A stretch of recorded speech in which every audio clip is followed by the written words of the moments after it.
I went to the doctor today. I went to the doctor today and got weighed. You guys are going to hate me. I haven't changed weight in 10 years. I haven't either. Fine, I haven't changed weight in 10 minutes.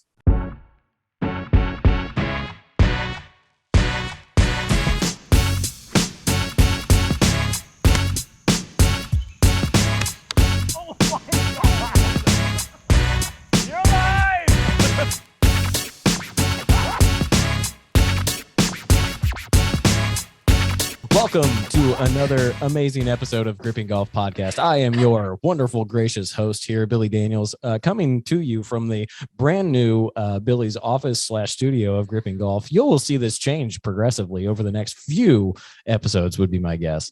And then I've got always with me, of course, is Dave the Miller. How are you, Dave? Rocking the Sycamore Ridge hat there. I love it. Thank you. I'm doing quite fantastic. Thanks for asking. You are very welcome. So glad to see you. And then John R. Johnson is there. We here. go. Yeah, I don't know. We haven't seen you in a while. You've been in a dungeon. You've been coding. You've been stealing Bitcoin. Mining for Bitcoin. for Bitcoin. So yeah, how mistakenly bettering myself. Don't just ever do playing it, Minecraft. Yeah, that's pretty much what it feels He's like. taking up gaming in the winter months. He's got are you in a gaming chair?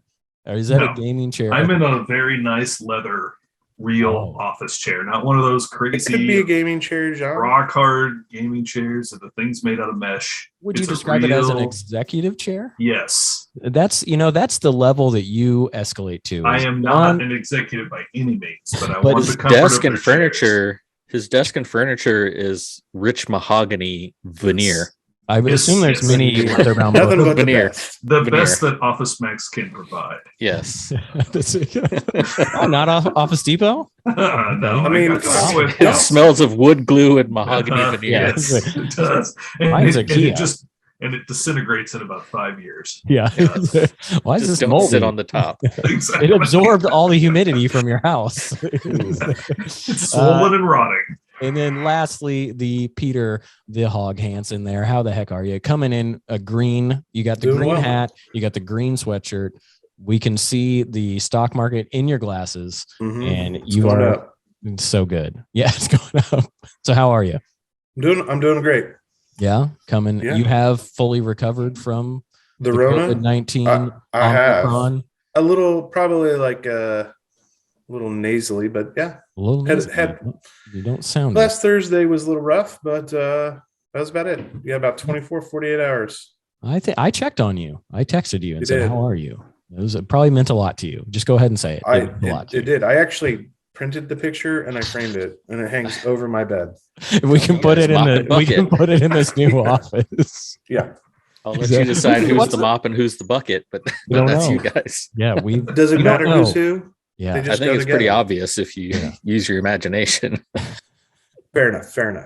How's I don't Billy? even know what we're talking about. So- Billy Yeah, always how asks is us how Billy? we're doing. How's Billy doing? Oh, I'm doing fantastic, except for the Omicron. COVID-19 has invaded my household now. So It's everywhere. my Everybody's got lovely it. wife is sick downstairs on the couch, not doing particularly well. I may have to leave at any given moment to assist her. I don't know what that would be, but she's doing okay. I probably have it too. I have not been tested yet. I will probably be tested tomorrow to figure out what's going on, because I do sound a lot lower voice. Yeah. I mean, this is A little bit. sexy. This is like grown up. Gripping. Gripping This Golf is- Podcast. This is the Billy Daniels Al Green impression. Yeah. Al Green was high, Barry White was Oh, low. that's right. Yeah. Barry Oh, White. that's right. Very white. Very Yes. white. Uh, Well, I can do both. Sound like you sound falsetto. when you sing like that. You sound like that Dr. Pepper commercial on the national championship last night. Sweet. The little Little guy Sweet. that was out there. Yeah, Little Sweet. That's You know who that is? American Idol. Yes. Season 1 runner-up Justin Guarini. Yes. Jesus, Dave. No, how do you Everybody know? knows. People don't know that. No, not everyone I think knows people that. do know that. They do I know it didn't know now, that. but how I many think years? 50% of the people here know that. I think I That's know true. that you would be a phone John doesn't friend. know what American Idol is, so somebody might need to break that But down to him. Dave Miller is a phone a friend if you're ever on Who Wants to Be a Millionaire. Oh, for sure. Oh, 100%. Don't give me that much credit. There's a lot of No, stuff you're I gonna don't get know. that much credit. You know the deal breaker question, the $1 million questions about wrestling. Yeah. that's. I mean, we could just sit here and do random trivia facts, and David would you're probably probably be know the right answer there. to all of them. Yeah. Well, before we so- get too far into the episode, let's make sure we mention, we do have sponsors, and do. their links and their promo codes are in either the description of the podcast episode. You can find those links for them. It's Nelson Hill. We can be at nelsonhill.co. You can venture over to boomerangputting.com and use a promo code there, save some money. And then For Sale Shade is the other one there that can save you a little bit of green on if you're selling a car, trying to get some green, you can save some green on getting, I'm going to say green. I just want to keep saying green as much as possible. 14th time tonight. Yeah, it's Yeah. great. So links are in the description. If you're watching us on YouTube, thank you. We appreciate it. Make sure that you like the video, subscribe to the channel, and hit the notification button because that helps us out. And let's the cat's out of the bag. We've hit 100 subscribers. Yeah, We've hit 100, and there's no stopping us. We're only 1,000 times behind our competitors. It's all good. We're gonna get there. So They're jealous. They know are we're jealous. coming. Yeah, Little they know scared. we're coming. yeah, Rick Shields had to do a big promotion to get up to 2 million subscribers because he I was saw afraid that. of our footsteps. yeah. He was. Yeah, he Right called behind me. him. Yeah, I said, "Hey, 2 million, huh? How about 100?" Yeah. Winning. So he was a little threatened, and then Yeah. asked who I was. So, all right. Yeah. Well, So Dave, real quick, Yeah. going back to the trivia, we got our kids this game called Kids versus Parents, where there's like kids trivia and parent trivia, and it's like a race to the end. right? And my kids didn't understand how much I knew. And my son ended up pretty much just quitting game and walking out. He halfway rage through. quit? Oh, man. done. He was pretty hate unhappy you. about the circumstances. That's awesome. Anyhow, Rage yeah, quitting. I digress. An at-home game. That's quality. Yeah, Was that Quality around? family it's not uncommon for him to do. I was just gonna say that is quality He's family. your time. kid. It's not. Yeah. It's not Thanksgiving or Christmas unless someone storms out of a family event. Oh, for Yeah. sure. Uh-huh. Yeah. Yeah. Well, you sure. have to regret it. That means it was real. Yeah. He doesn't regret it. Okay, good. There's no No, regret. he can do whatever he wants. Yeah. Yeah, he didn't lose that game, John. That's true. Exactly. He just didn't win. Yeah. Just didn't Right. win. That's Yeah. a good point. Yeah. What a wise kid. He's right the there. winner. Yeah, he's the winner for doing what he wanted to do. He created Mhm. his own win there. That's right. Yeah. Don't leave yourself in a spot that leaves you miserable. Go find your happiness, right? There you go. Yes. Boy, that was Love Yeah. it. That was deep. Yeah. I Yeah, You're welcome. kidding. Think Jack about Andy. that. You're welcome. Like a lightning Yeah. bolt. Boom, right there. Yeah. Uh-huh. Boom. That's the episode. There you have it. That's what we'll call Now I it. just need to follow my own advice, right? Sure. I think We all that's in the do. works, is what We all my do. understanding is. For sure. Yeah. All right. Well, let's get this thing started. Let's go. Let's change it up a little bit. Let's talk about some current events. Did anybody watch the Tournament of Champions this weekend? I watched parts of it. Yeah. I did Yeah. watch The whole parts thing. of it. Yeah. I watched, I saw the final round. I didn't see it finish, but I saw a majority of it. Yeah, same here. I went upstairs to do something. I came back and the television was turned to cartoons. And I'm like, well, I guess I don't get to watch the finish. But Well, yeah. so then I rage quit and ran upstairs. If I can't watch But- golf, then Yeah. So, okay. So the winning score was 34 under. Yeah. Do you guys like tournaments where the score goes deep like that, or you prefer like a US Open kind of grinded out situation? I'm Go a ahead, fan. John. Go I'm ahead. a fan. I like that. Like I'm a bigger fan of when they do get the screws turned on them. But hey, let them go nuts on that thing. I mean, the course isn't easy either. It's easy for them. Yeah. But I did some back of the napkin math. Cameron Smith made more birdies in one tournament than I made last year. Like by a Probably considerable, same for me by a considerable margin. considerable Yeah. margin. Yeah, like he may have more than doubled my birdies from last year. So go. You got a lot of Cameron. work to do in 2022 because I know, He made I- as many yeah. birdies as I'm averaging putts around. We're going to talk about our goals, but it added a goal for 2022. Yes. oh, More birdies. more No, birdies. it's deeper than that. You'll Okay. get it here in a bit. Is it to have fantastic hair like he does? Because I think you. Damn it, Peter Hansen. You could be there. No, he's Australia Joe Dirt. Yeah, he is. He's better looking than that. But John could. No. I mean, no. We got to strive for something here, John. I know. Yeah. Got to grow that hair out. I think it goes both ways for me. I feel like this conversation always exists around the Masters, when the Masters either goes super low or super high on the scores. And I can go either way as long as it's competitive. You know, I think for me, if it was a 34 under and no one else was near that, it would be fun to watch. Like, wow, it's just amazing that Cameron Smith was that far ahead. But I think it was interesting to see John Rahm challenge, and they were kind of matching birdies for birdies. Yeah. And I think that's pretty cool. I mean, I don't think it means the course is that easy. I think it's just playable. I mean, so. Well, all those guys, like to a T, said the course was wet and there was no wind. And he said, and I think it was Justin Thomas that said, if you give us a course with 0 wind, we're going low. Yeah. Yeah. You can make it 8,000 yards. They're not going to care. So, and JT and Rahm both shot 61, I think, on Friday or Saturday.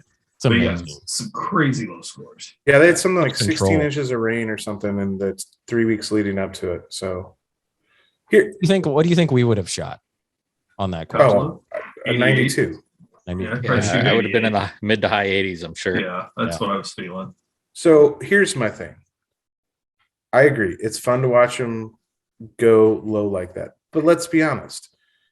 We don't get to see them get the screws put to them, but what? Maybe 4 times a year? Maybe 5 times a year? Yeah. Mm-hmm. So it does get a little bit repetitive when maybe you're not at 34 every week. But if you're at 20 or 22 or the high teens where, you know, every round's 4 or 5 under.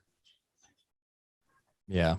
Yeah. So it would be nice. Like, okay, yeah, it's a tournament champions, preseason golf, whatever you want to call it, limited field event.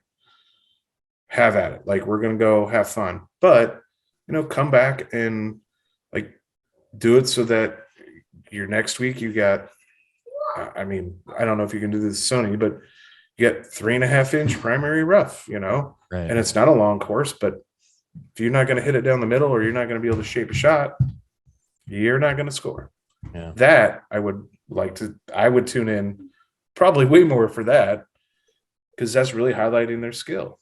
Yeah. What up? You see, I don't watch professional golf when I watch professional golf. I don't watch it to see them struggle. I watch it to see them do stuff that I can't possibly do. And that's what makes it interesting to me. Yeah. And I think watching Joe Dirt and John Rahm go head to head like that. Australian Joe Dirt. Right. Well, I mean, AJD. Yes. To me, that's what made it so fascinating. It was essentially match play. And those guys had to go deep or else they weren't going to win the tournament. Because they had guys breathing down their neck too. Yeah. You know, it was crazy.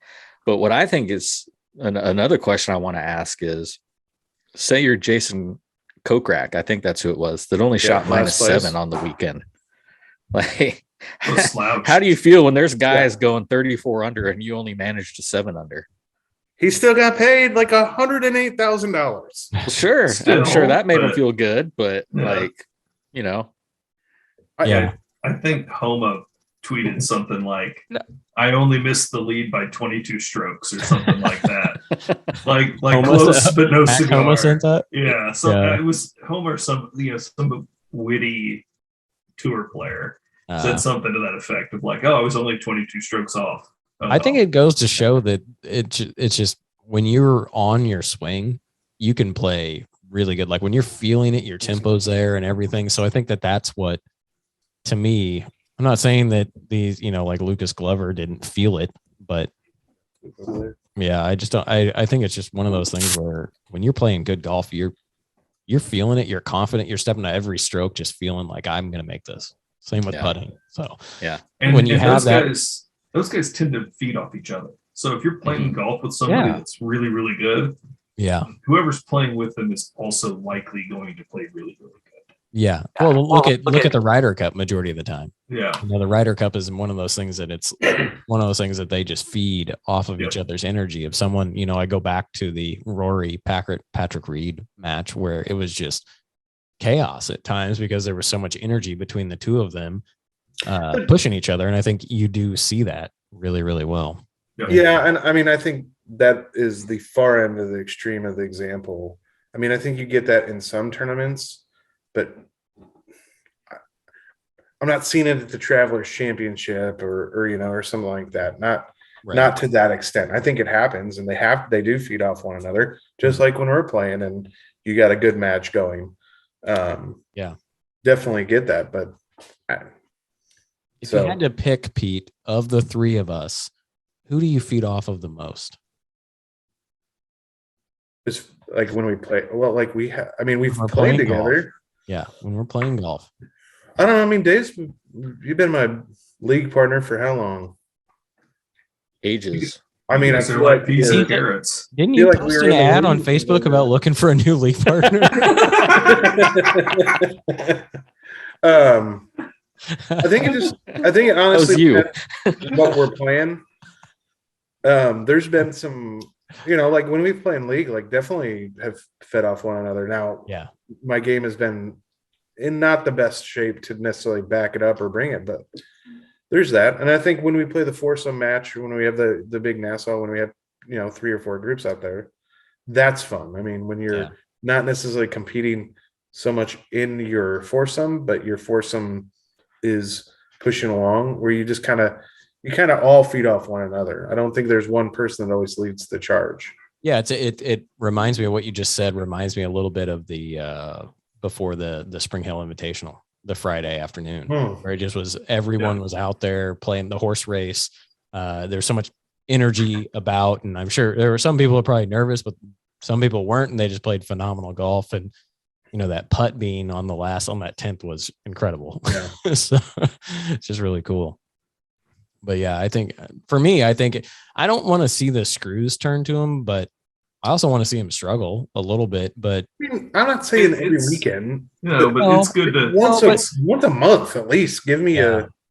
I think it's hard. I think it's hard for the golf courses to turn the screws on them, because you go and you look at like what happened to Chambers Bay. And it's nothing against Chambers Bay when the US Open was there, but I think they were really trying to give those guys a crazy experience of the speed of the greens, and it kind of bit them in the ass a little bit. And I think that's the level that the superintendents and like my heart goes out to all of them of what they can do. And the PGA, all the agronomists that are on the PGA, they're monitoring that stuff nonstop, but you're flirting with a line of going, let's gain one more foot on the stint meter. Well, and then we won't have greens next week. Well, no, I'm not talking about green speeds. Keep call it 12, but grow your rough up, narrow your fairways. So that hitting it 25. You got to hit it to 15 yards. A course I miss is Firestone. That was a course that always was tough for everybody except Tiger. Those guys would go there. It was long, and it was long, narrow, and trees and long rough, and you're 4 feet offline and you're in trouble. Yeah. And that was a good course to really challenge the golfers. And then they ended up leaving, I think, because quite a few of them didn't like it. So I guess if you go every time a Tiger just beats the living snot out of you, you're going to grow kind of not fond of the course, because I think that's where he won 8 times in a row or something like that. Yeah, it was something insane. Ridiculous number. But that was always a course that looked beautiful. Pete, have you played that course, the Ocean course? I haven't played that one. I played where they that's on Maui. I played at Kauai, and I played where they used to have the Grand Slam of golf, where Phil shot 58. Oh wow, that's not a bad round. He had he missed the eagle putt for a 57 or something. Did you get into the 60s on the front nine? Okay. No, it was rental clubs, right? No, actually, I hauled my clubs out to Hawaii. I can't remember what I had there. I mean, that was 2012, so it was a while ago. It was 2011 because I was still employed with the FIG. I want to say I shot in the mid 80s when I played there. What's windier, Hawaii golf or Kansas golf? I mean, I had beautiful days when I was there, and I went up to the north side of the island, up by Valley High as well. played the Princeville resort. The Prince course was being renovated, so I didn't get to play that. I played the Mackay course. Yeah. And it, what do you mean? Yeah, you weren't even born. That was gorgeous. And when you got by the water, there were about 4 holes that were on the water. You got a good strong breeze, but a lot of that course was, I don't want to say hidden, and I'm not, it's not a park line, but it's, it's out there, and you didn't get the winds that they can get in Maui. I mean, so I was listening to an interview with Mark Rolfing, who lives out there, and it sounds like he even helped design the plantation course. And I mean, that course is just 100% designed with the trade winds in mind. And the funny thing I took away from that, he says, when you get the Kona winds, which are the opposite of how, because every thing plays downhill, downwind with the trade winds on the plantation course, get the Kona winds, and he's like, the course will play easier. I mean, I've seen it. We've seen it in years past where they've had a Kona wind, and it's crazy. So you probably hold the green better that way. Yeah, that's true. Yeah, you'll have spin on it for sure. Yeah. I was surprised when I was down in Arizona that it felt like wind was kind of not the norm down there. Yeah, not the norm as in it doesn't. There's no wind, or like it's not very windy. It's not. No. Yeah. No, I don't think it. Which I don't know why that haboob is coming. I don't think they get much wind. You're the haboob. Boob? Haboob. Yeah. What?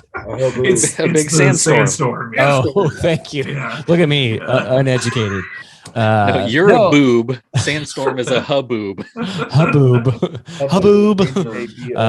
No, I guess I thought it would just be really, really windy is what I thought. No. Like because of the desert. Like you're basically in the middle of the There's desert. no trees.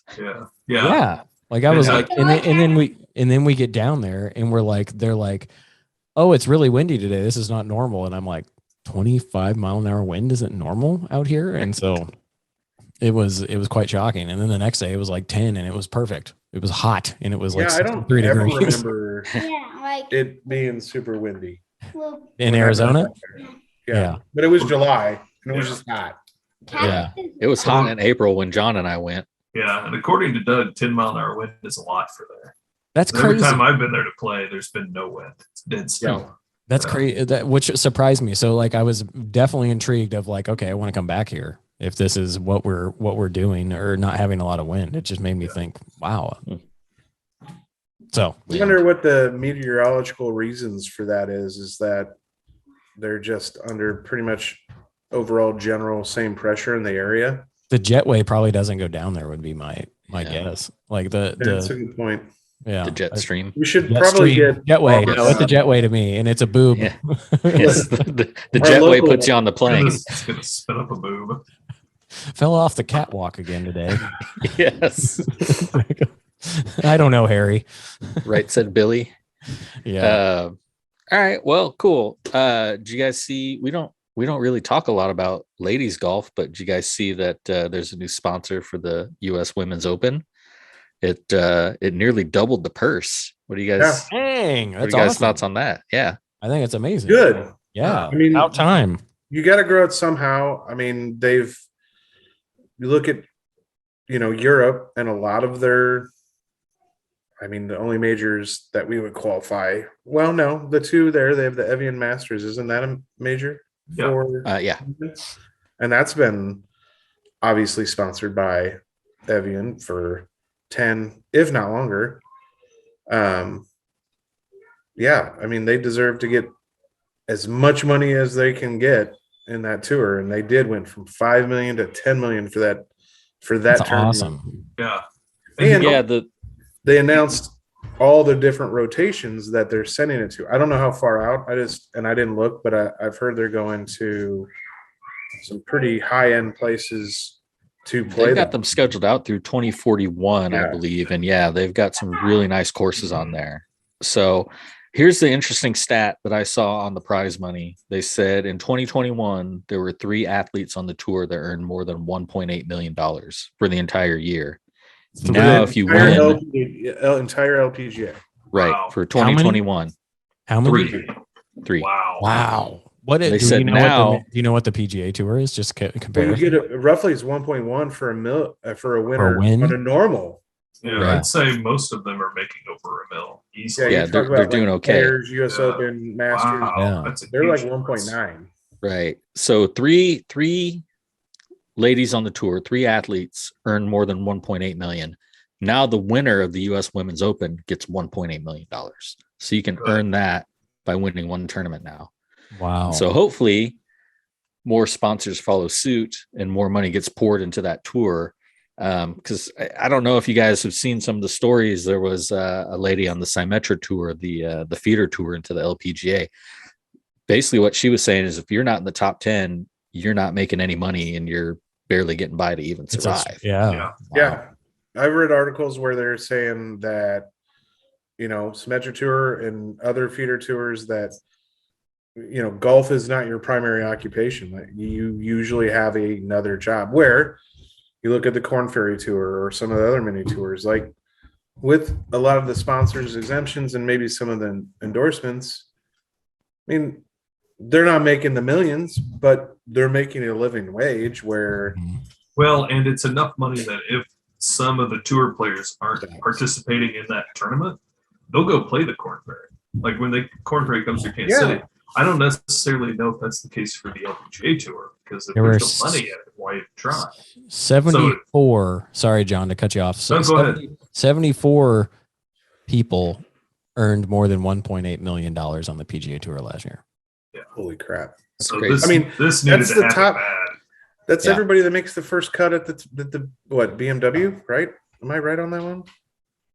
What do you? I don't think The know. they top all- 75 points. Oh, make the cut. you're saying for the FedEx? Oh yeah. Yeah, for Yeah. to advance. Yeah, pretty much. Yeah. So Yeah. basically, the entire PGA Tour that's going to keep full rights to their card. And good Just old making Robert 1.8. Streb. Robert Streb is in 74th place with his tour money earning last year. He's Good for gonna. him. Yeah, He's he's gonna making just my fine. dinner right now. By the way, over here. Robert Streb Streb is? is. Yeah, Really? That's amazing. Yeah. Did he bring his wedges? Is he putting with them? yeah, he's out.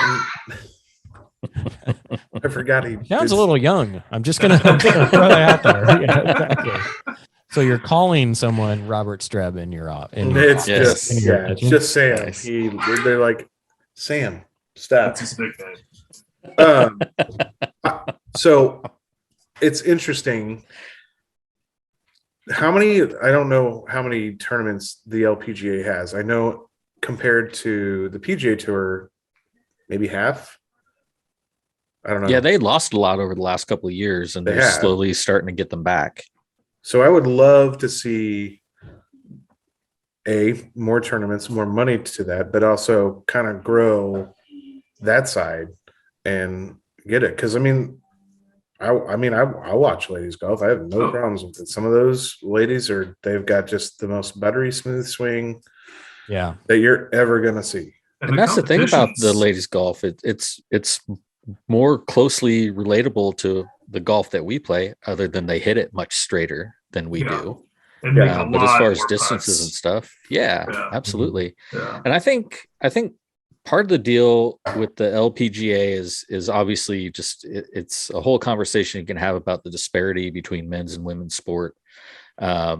But also I think there weren't really for the longest time any big American stars for a while in ladies golf. And I think that hurt the product a little bit too. But 100%. overall, yeah, with the economic downturn and all that stuff years ago, the tour never quite recovered to the heights that it was at. And this is, I Agreed. think, a fantastic sign for golf in general. And especially as a father of a daughter, Yeah. it's great to see that, some money's being poured Yeah. into the women's sport. So And rightly it's so, awesome. because like the tournaments are fun to watch. Like, Yeah. they're- Sure. I mean, Competitive. I mean, incredible. Super and- competitive. yeah. So I mean, folks, there's folks been- aren't watching it. They should. Yeah, Because it's impressive. I mean, I think when you have like a Nelly Corda up there, I think you're starting to get these superstars. Not to say that anybody like has there been Annika Sorsen? Has there been a big powerhouse name on the LPGA tour in a while? I mean, I guess you could.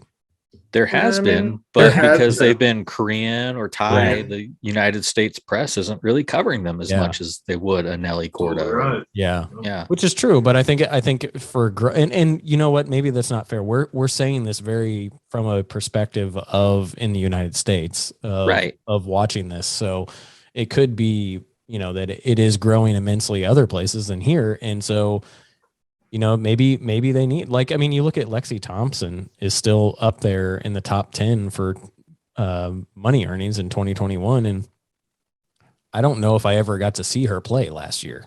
I don't remember. I see her on commercials all the time, but that's not a slam on her. But I think social media is going to help bring and elevate the LPGA tour to what it needs to be, but it needs some of these superstars that are like, and Nelly Korda is just up there. And so I'm just using her as an example, but our world number one. that are present in showing girls like Dave, your daughter, of it's a fun, cool sport. That's the Ricky Fowlers, that's the Tiger Woods of back in that days. It's history will repeat itself. They just need somebody to hitch the wagon to and do it. Right. They do. So, but you also need, I think goes along with it is you need some, you got to get a TV deal and maybe I don't know what they have from the Golf Channel, but I don't think it pays. It's not going to pay like what you see with the PGA right now. Right. Finding the LPGA tour event is a lot more difficult than finding the PGA tour. For sure. It is. Yeah. And it plays at weird times. I mean, I do get up in the morning and, it's kind of fun to have the European tour on in the morning sometimes of like Sunday morning, watching an end of a tournament at like 8 o'clock in the morning. Like, hey, look at that. It's pretty cool. That's soccer time. Yeah. It's like football. Yes. So it was the LPGA had nothing to do with that ESPN Plus deal, I'm assuming. I don't know. I don't think so. But it would be cool if they could get a streaming deal like that, whether it's why wouldn't you Peacock or Paramount Plus or exactly. Why wouldn't you want it? It might be. I don't know. It's just interesting. It just made me think of that because they added all that whatever that coverage, like 4,600 hours of coverage or whatnot. Like, whoa. I'm really glad I have ESPN Plus because I'll be watching a lot of golf. For sure. And Dre's going to be like, why do you watch this? Yeah, exactly. It's just 4,600 hours, Dre. Yeah. It's just 4,600. Is that a goal? Yeah. John, is that a goal? There you go. Yes. Watch all 4,600 hours of the coverage. John isn't actually studying. He's over there just binging golf. Yeah. He's data mining 4,600 hours of golf coverage. Exactly. I'm tracking all the three putts. John fancies me as a dual monitor setup so he can watch and code on these two things. So tracking the three putts. Hey everybody, it's Billy from Gripping Golf Podcast. Thanks for listening to today's episode about the Tournament of Champions. As you can see, I'm here in my office doing a little bit of a paint job right now. But we went ahead and ended this episode here because it was a good break.